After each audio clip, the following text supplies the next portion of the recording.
Lyon, bonjour à toutes et bonjour à tous. J'espère que vous allez très très bien et je suis vraiment ravie de vous retrouver pour cette vidéo dans laquelle nous allons parler des énergies pour votre signe pour le premier semestre de l'année 2024. Merci donc d'être là. Merci pour votre intérêt. Alors, les énergies, prenez beaucoup de recul par rapport à ce tirage. On est vraiment sur des grandes lignes très générales. Ça peut donner des directions au moins pour une réflexion aujourd'hui. Ça peut être complètement à côté. Ça va évidemment dépendre aussi de votre situation individuelle et personnelle. J'ai utilisé un premier jeu avec trois, on va dire trois grands thèmes. Une première ligne ici qui nous permet peut-être d'avoir une idée d'une évolution possible sur cette période de 6 mois, de façon générale ou peut-être de façon personnelle. La deuxième ligne qui est axée sur l'aspect professionnel et financier. Et la troisième ligne qui est axée sur la sphère sentimentale et relationnelle. Le deuxième jeu m'a permis d'extraire mois par mois les arcanes que je reprendrai lors des lectures mensuelles, qui vont peut-être être des énergies qui vont vous accompagner. Bien sûr, nous développerons leur signification au moment des lectures mensuelles, mais donc du mois de janvier jusqu'au mois de juin, les arcanes majeures susceptibles d'être des énergies ressources et inspirantes, pourquoi pas pour vous. Alors, on va commencer par la toute première carte qui est sortie ici.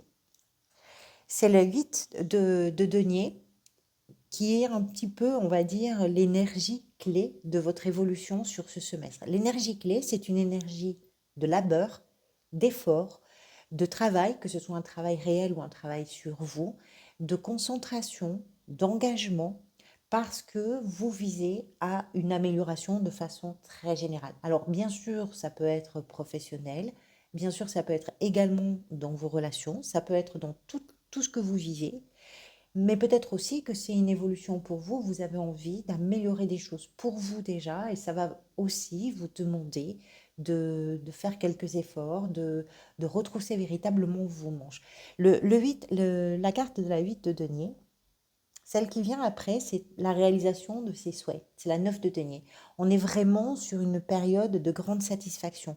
Les efforts fournis sur ce premier semestre peuvent être pour vous aussi je dirais, un grand moment de satisfaction parce que ce que vous visez, c'est une amélioration, c'est une progression, c'est une évolution que vous espérez bien sûr positive. Et quoi qu'il en soit, vous êtes vraiment décidé, déterminé à mettre tout ce qui est à mettre en termes d'énergie, de concentration, de temps, d'engagement, de volonté. Vous mettez vraiment le cap paquet pour atteindre ce que vous avez idéalement envie d'atteindre. C'est un peu l'énergie clé du semestre. Ce que vous désirez représenter ici par ce roi d'épée, vous avez quand même le roi et la reine d'épée, donc je pense que vous avez pas mal d'épées d'ailleurs. Le roi et la reine d'épée, donc c'est quand même j'avais pas vu cette dernière ligne, c'est pas mal d'arcane majeur. C'est quand même assez important. Ce roi d'épée, dans ce que vous désirez manifester, vous, c'est une clarification. C'est d'arriver à mettre en place des stratégies qui vont vous sembler cohérentes d'abord avec votre façon de penser, mais aussi avec ce qui, pour vous, correspond à euh, des perspectives claires, lucides, intelligentes. Peu importe encore une fois que l'on parle sur le plan financier, professionnel, familial, amical, personnel, peu importe. Le roi d'épée, dans ce que vous désirez, nous explique que tous les efforts que vous réalisez, tout ce que vous mettez là en route sur ce semestre, c'est aussi dans la perspective d'arriver d'abord à prendre des décisions qui vont être plus faciles à prendre, parce que si vous atteignez ce niveau un peu plus expert dans votre réflexion, dans votre analyse, dans votre communication, effectivement, vous allez être capable de poser véritablement des décisions, de faire des choix qui seront des choix forts et qui vont finalement aussi vous permettre de, de prendre la main. Un roi et une reine, ce sont des personnages qui sont des personnages de maturité. Ici, on est sur une maturité intellectuelle, stratégique, communicationnelle. C'est une maturité dans l'analyse. Vous êtes capable de voir extrêmement clair. Et ce qui est très intéressant dans cette première ligne, c'est que ce qui vient vous aider. Ici, on est vraiment avec les épées dans quelque chose qui est mental. C'est rationnel, on se base sur des faits pour mettre en place des actes, des décisions, etc. Ce qui vient vous aider, Et ça, c'est un très joli complément. C'est l'énergie d'une grande prêtresse qui, elle, est véritablement une carte beaucoup plus spirituelle, d'introspection, de sagesse, de prise de conscience, et qui est capable également, au-delà des apparences, de percevoir des choses qui sont très justes et très vraies, mais qui ne sont pas forcément dépendantes de faits concrets. C'est-à-dire que non seulement vous avez... C'est beaucoup de travail, hein, ça ne vous tombe pas tout cuit dans l'assiette.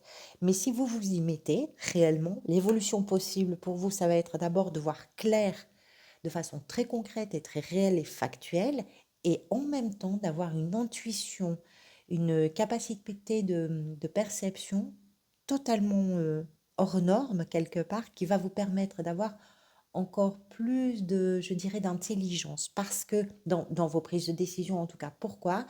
Parce que vous êtes capable à la fois d'analyser une situation telle qu'elle est, mais vous êtes capable également de percevoir tout ce que la situation ne présente pas dans les faits, mais tout ce qui peut se jouer, on va dire, de façon un peu plus imperceptible. La grande prêtresse est une révélatrice de secrets, de vérités, elle révèle des choses, on va dire, à la conscience, et tout ce qui se révèle est absolument authentique, juste et sage. Et c'est vraiment très, très complémentaire. D'un côté, la tête, et de l'autre, je dirais quelque chose d'un peu plus vibratoire, d'un peu plus inspiré, intuitif. Et dans les deux cartes, quoi qu'il en soit, la communication est très, très juste. Le roi a une communication très affûtée. La grande prêtresse a une communication à la fois très bienveillante, mais particulièrement bien ciblée également. La deuxième ligne, la sphère professionnelle. Alors là, c'est pareil, j'ai des choses qui sont à la fois complémentaires, mais presque paradoxales. Pourquoi je vous dis ça? La 4 de denier. La 4 nous indique d'abord que ce que vous avez, que ce soit professionnellement, financièrement, dans votre gestion du quotidien, de vos activités, etc., il y a des choses qui sont là, qui sont sûres, que vous avez beaucoup de plaisir d'ailleurs à, comment je pourrais dire, alors célébrer, parce que c'est un peu une carte de célébration, la 4 de denier, mais que vous avez, vous, du plaisir peut-être à prendre en compte. Et voilà, c'est ce que vous avez vous plaît, c'est bien, c'est quelque chose de réjouissant, vous êtes assez reconnaissante et reconnaissant, mais c'est pas tout. Cette carte nous parle aussi que même si vous avez une forme de reconnaissance ou de gratitude ou je ne sais pas quoi, mais qui va dans ce sens-là, vous avez aussi beaucoup de prudence parce que peut-être que vous avez particulièrement conscience que ce que vous avez, qui a été chèrement acquis, peut-être aussi avec tous les efforts que vous êtes capable de réaliser, ça peut très vite de devenir instable si vous ne faites pas attention ou si vous faites preuve d'imprudence. Donc il y a pour vous, comme élément clé, je dirais à la fois une forme de gratitude, mais en même temps, on sécurise, on économise, on contrôle, on ne laisse pas les choses aller trop loin. Alors, le revers un petit peu de ça, c'est que à trop contrôler parfois ou à trop vouloir sécuriser, on finit par tomber dans une forme de surprotection, d'avidité ou d'avarice, qui fait qu'on, même si vous ne voulez pas forcément vous engager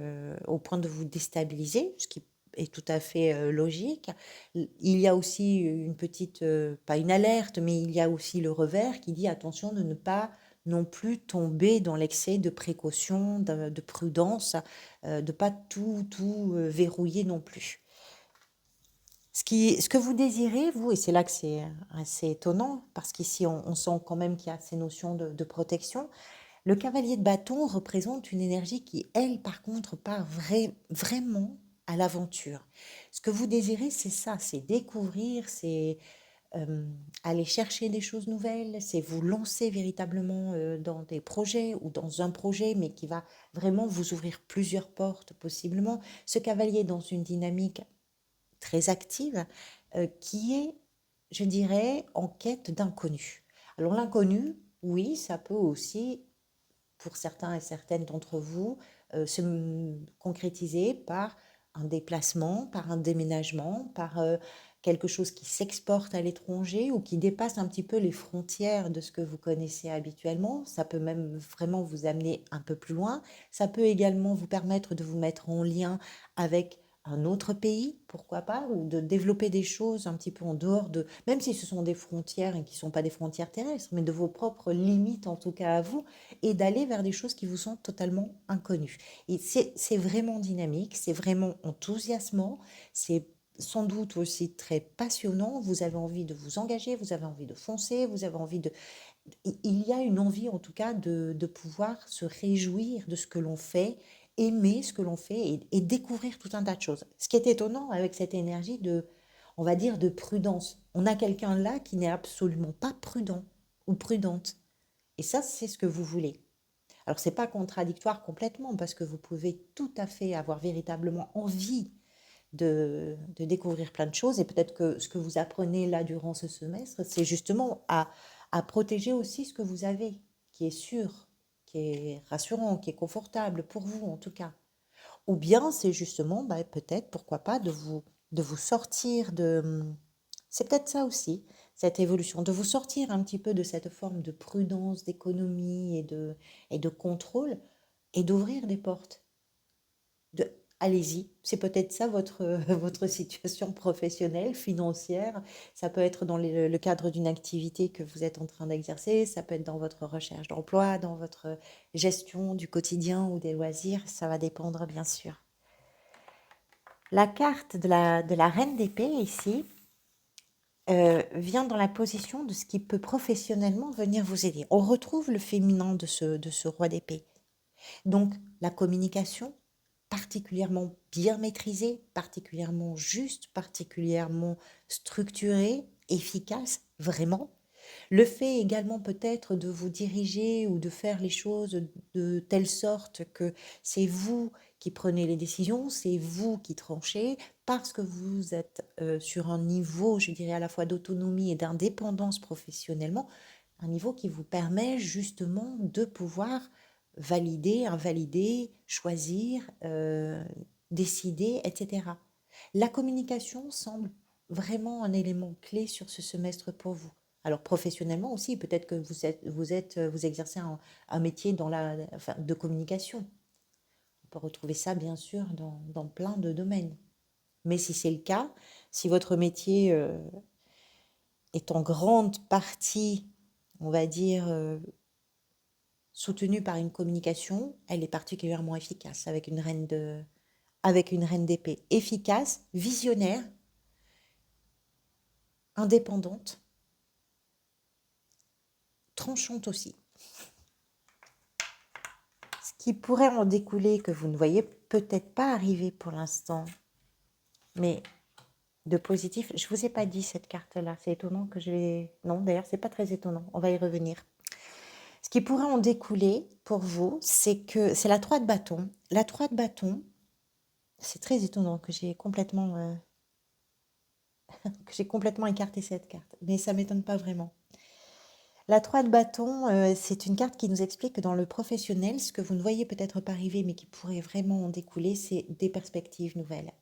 On est capable de laisser derrière soi, quand on est en présence d'une énergie comme celle de la 3 de bâton, on est capable de laisser derrière soi tout ce dont on n'a plus besoin, mais c'est surtout qu'on est capable de se tourner vers un avenir prometteur, réjouissant, enthousiasmant, quelque chose qu'on sait être mieux dans la perspective en tout cas.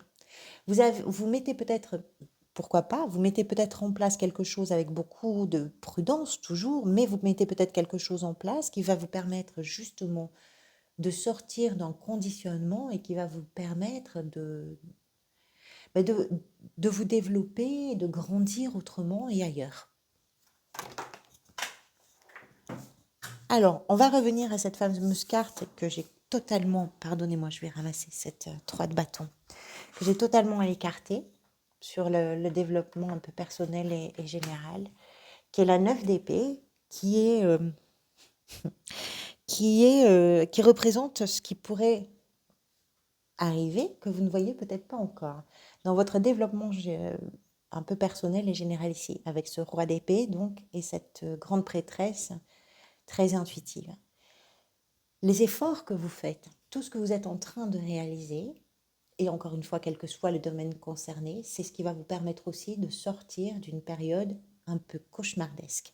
La 9 d'épée est une période difficile psychologiquement parce que c'est une période de stress, d'anxiété, c'est une période de phobie,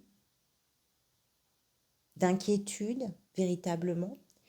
Et je pense que ce que vous désirez mettre en place, les efforts que vous faites, que vous êtes capable là de mettre véritablement en œuvre sur ce semestre, c'est pour vous sortir de ça. C'est pour vous sortir peut-être d'un burn-out,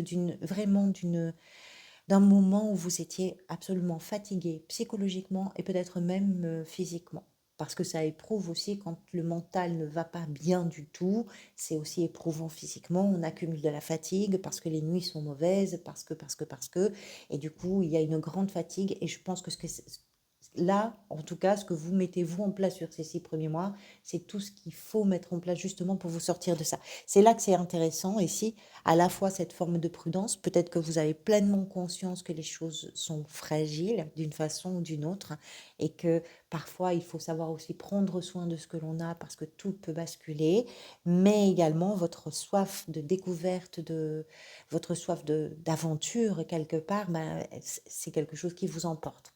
Voilà.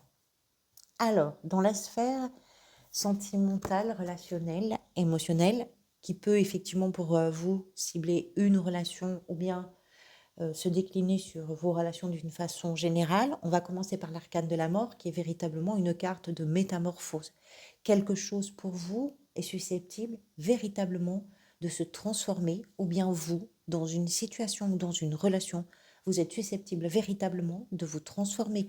On va repartir sur l'idée de la communication et des efforts que vous faites. Il y a quelque chose qui pour vous nécessite votre engagement, votre implication, nécessite également que vous soyez concentré et que vous fassiez votre maximum pour aller vers cette métamorphose. Alors la métamorphose, ici, elle est plutôt, je dirais, positive, même si, et ça c'est difficile de passer à côté, même si les énergies de métamorphose, de transformation, de changement, qu'on va retrouver un petit peu d'ailleurs là-bas, mais dans les arcanes majeures, même si ces énergies ne sont pas toujours simples au moment où on les traverse. C'est normal. On est habitué à des situations, on est habitué à des relations, on connaît bien, même si c'est pas toujours le top, mais on connaît bien. Ce qui va être plus difficile, c'est de changer quelque chose. C'est beaucoup plus compliqué de changer ses habitudes, de changer ses projets, de changer ses objectifs. Ça ne veut pas dire quitter, ça veut pas dire, ça peut dire aussi rencontrer quelqu'un. Si vous êtes célibataire, pourquoi pas? Il y a, d'une façon générale ou dans une relation précisément, des choses qui sont complètement différentes sur ce premier semestre, qui vont vers une grande métamorphose à votre initiative probablement. Ce que vous désirez, vous, c'est avancer, clairement. C'est avancer, c'est faire évoluer, c'est progresser, c'est ne pas stagner, c'est que ça bouge, c'est que ce soit vivant, c'est que ce soit dynamique. On retrouve un peu l'énergie d'un cavalier de bâton. Que ce soit professionnellement ou sentimentalement, émotionnellement, dans vos relations, vous avez envie de mouvement. Et ce mouvement, c'est comme si ça vous sortait d'une forme de torpeur. Une torpeur qui était plutôt agréable, hein, comme je vous disais tout à l'heure, il y a quand même de votre part une gratitude, une reconnaissance. Vous portez un regard doux sur ce qui était en place, sur ce que vous avez probablement construit jusqu'à aujourd'hui. Mais vous avez soif d'aventure, de changement, de mouvement. Voilà, c'est ce que vous voulez concrètement réaliser, y compris dans vos relations. Le chariot est toujours associé à des notions de réussite, souvent personnelle ici, mais de réussite, de triomphe. On sait où on a envie d'aller. On sait comment on a envie que les choses évoluent. À partir du moment où on le sait, bon, oui, il y a des efforts à faire, il y a des choses à faire, ça ne va pas se faire tout seul.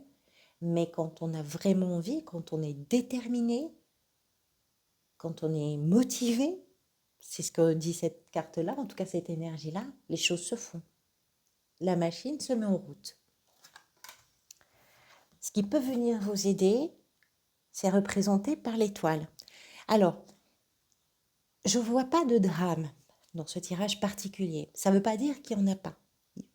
Ce ne sont pas des cartes dramatiques, mais l'étoile nous explique quand même que dans ce qui vient vous aider, il y a aussi une guérison émotionnelle. La mort ne représente pas forcément la mort réelle, même si, on va pas se mentir, la mort fait partie aussi d'un processus de vie. Mais ça peut être une mort d'une relation, ça peut être la mort d'un mode de fonctionnement dans une relation. Encore une fois, ça ne veut pas dire quitter quelqu'un, ça ne veut pas dire que quelqu'un meurt, mais qu'il y a aussi des choses à changer. Ces choses à changer, d'abord, doivent s'arrêter, mourir quelque part, et ça permet aussi l'évolution, la transformation, la métamorphose. Ce ne sont pas des énergies simples, même si je ne vois pas de drame particulier. Mais il y a une guérison émotionnelle pour vous sur ce semestre. L'étoile, c'est ça, et la guérison, elle vient de la foi que vous avez dans des lendemains qui vont être beaucoup plus heureux, qui vont être beaucoup plus chaleureux également. La guérison, elle vient parce que vous êtes capable d'entrevoir dans peut-être un moment qui peut être complexe, vous êtes capable de percevoir, d'entrevoir avec toute votre intuition et puis avec le fait aussi que vous avez peut-être l'impression d'être un peu protégé avec cette étoile. On parle de sa bonne étoile, on parle d'une étoile qui nous guide aussi. Il y a quelque chose qui vous permet là de voir plus clair. Vous savez que ça arrive, vous savez que c'est pas loin, vous savez que vous êtes sur le chemin de quelque chose de meilleur et de mieux pour vous. Et ça vous répare à l'intérieur. Ce qui pourrait en découler que vous ne voyez pour l'instant pas arriver, c'est superbe, c'est un roi de denier, c'est une très grande abondance, stable, rassurante, réconfortante, paisible. C'est une sécurité, pour le coup qui peut être une sécurité affective. C'est le sentiment que vous êtes dans une situation totalement, euh, comment je pourrais vous dire, stable. Ce que vous construisez dans vos relations, c'est très solide et c'est pérenne. Et c'est pas sans effort, c'est pas sans vous. Allez, mois par mois. L'ermite pour le mois de janvier, c'est une carte là aussi d'introspection, hein, comme la grande prêtresse. Vous avez ces deux sages dans votre tirage. Ce sont des énergies très puissantes de réflexion, de maturité, de questionnement, d'aller chercher à l'intérieur de soi, d'aller comprendre les émotions que l'on traverse, d'aller chercher profondément des réponses sur ce qui se passe dans nos vies, pourquoi ça se passe comme ça, pourquoi on est dans cette situation ou dans ces situations. Qu'est-ce qui fait qu'on est passé par là plutôt que par ici? Qu'est-ce qui fait que on s'est engagé comme ça plutôt que comme ci? Et quand on prend le temps de la réflexion, c'est peut-être aussi pour vous un temps de repli. Alors c'est pas un repli qui est triste, c'est un repli, je dirais plutôt nécessaire, où vous avez besoin de peut-être de comprendre ce qui se passe dans votre vie au mois de janvier. C'est peut-être aussi cette compréhension qui va vous permettre d'amener des changements et de définir les objectifs, de définir le chemin que vous avez envie de prendre et de définir aussi quels sont les efforts que vous avez, vous, à réaliser pour amener les changements et pour ouvrir les portes qui, pour l'instant, peut-être sont à peine entrebâillées. Le mois de février, le diable, qui est une sorte de piqûre de rappel. De quoi avez-vous peur? Qu'est-ce qui vous maintient dans des situations d'inconfort et de conditionnement? Le diable, c'est très intelligent parce que ce sont des énergies manipulatrices. Donc, soit parce que vos idées que vous avez bien installées, vos convictions, vos certitudes bien installées, bien verrouillées, ce sont des choses qui vous manipulent, soit parce que vous êtes dans des relations qui vous manipulent aussi parce que vous êtes peut-être dans des dépendances affectives, etc. Donc c'est possible. C'est une piqûre de rappel. Quelles sont vos chaînes? Quels sont vos conditionnements? Puisque vous prenez le temps d'y réfléchir, confrontez-vous à ça au mois de février. C'est une piqûre de rappel qui vous permet aussi de vous débarrasser de ces chaînes. On ne se débarrasse jamais complètement, mais prendre conscience, arriver aussi à se dire les vérités des vérités très intimes, très personnelles, eh bien ça permet aussi de se rendre compte que ce que l'on pensait être une prison, qui pouvait être aussi une addiction pour certains et certaines d'entre vous, c'est quelque chose que vous avez mis en place. Il ne tient qu'à vous finalement, même si c'est avec beaucoup d'efforts, il ne tient qu'à vous de vous libérer. Mars, l'empereur. Alors là, oui, là, vous prenez les choses en main.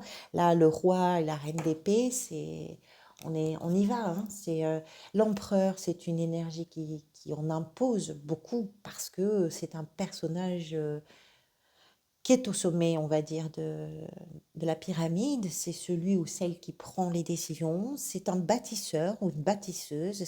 C'est quelqu'un, c'est une énergie qui nous explique que ce que vous prenez en main, ce que vous êtes en train de construire, va tenir bon. C'est solide. Alors, c'est très intéressant parce que vous pensez, vous réfléchissez, vous vous confrontez à des choses qui sont peut-être aussi des choses un peu emprisonnantes, un peu piégeantes pour vous. Mais ça vous libère aussi de plein de choses. Et cette libération, bah, tout d'un coup, c'est aussi très motivant pour vous pour mettre en place tous les efforts, tout le travail, toute la prise en compte, en charge, en responsabilité de ce qui est à réaliser. Et vous ne rigolez pas. Il y a beaucoup de rigueur avec l'empereur. On a dit qu'on ferait, on fait. Et on fait bien. Au mois d'avril, le jugement, qui nous parle d'une véritable renaissance. C'est pas tout à fait la même situation que la mort ici, mais vraiment, vous allez vers vous-même, vous allez à la rencontre de vous sur ce semestre. Et le mois d'avril peut être assez déterminant dans ce sens-là. La renaissance, le jugement, c'est on se réveille. Et on se réveille dans un grand sommeil très lourd, très profond. On se réveille de tout ce qui nous a fait peur, on se réveille de tout ce qui nous a retenus, ce qui nous a empêchés, ce qui nous a privés. On se réveille véritablement. Encore une fois, ce ne sont pas des énergies simples, hein. Mais qu'est-ce que ça fait du bien? Au mois d'avril, la roue de fortune, les changements. Encore une fois, des changements. Ça vient de vous, hein. C'est vous qui mettez les choses en route, hein. Et c'est vraiment décidé, hein. C'est pas quelqu'un qui fait le travail à votre place, c'est vous. La roue de fortune, des changements, des évolutions, des rencontres, des opportunités, des possibilités, des choses nouvelles qui arrivent. Hop, et vous êtes obligé de sauter dans le train parce que là, c'est pas simplement, même si c'est vous qui réalisez les choses, même si c'est vous qui avez été à l'initiative de tout ça, la roue de fortune nous explique que la vie s'en mêle quelque part. C'est un peu l'histoire de la vie, là. C'est un peu le destin pour ceux qui croient au destin, par exemple.